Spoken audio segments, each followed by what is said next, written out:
नमस्कार, मैं पुष्पा अरित्रा से। आज का टॉपिक है इंसान दुख में क्यों रहना चाहता है।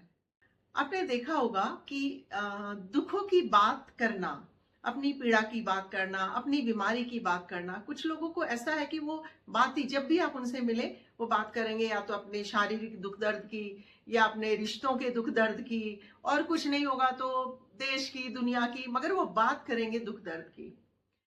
उनसे आप पूछे कि आपको इन बातों में क्या मजा आता है तो कहते नहीं, है ना प्रॉब्लम तो है ना। बिल्कुल है प्रॉब्लम तो। फिर आप उसके सोल्यूशन के बारे में जब उनसे बात करना चाहेंगे तो ये या तो वो टॉपिक बदल देते हैं, बात नहीं करना चाहते।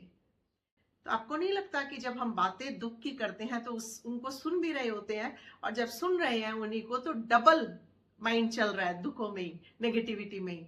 और वही बातें कर करके हम क्या इनवाइट कर रहे हैं अपने आसपास। आप गए, किसी के घर गए, शायद आप उस दिन थोड़े उदास हो, मगर आप जब जाते हैं उनके घर और अचानक से आपको लगेगा कि आपका मूड बदल गया, आप थोड़े से हल्के हो गए।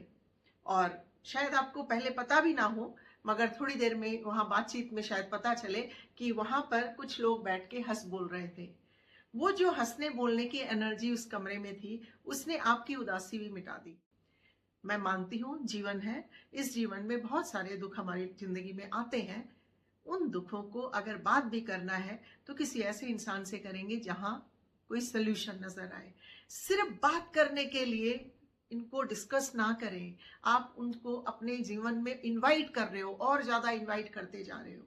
और उससे बहुत छोटी सी बात है, बस ध्यान रखने की है, अपने दुखों की चर्चा कम कर दें। हमारी सांस एक मैजिक है।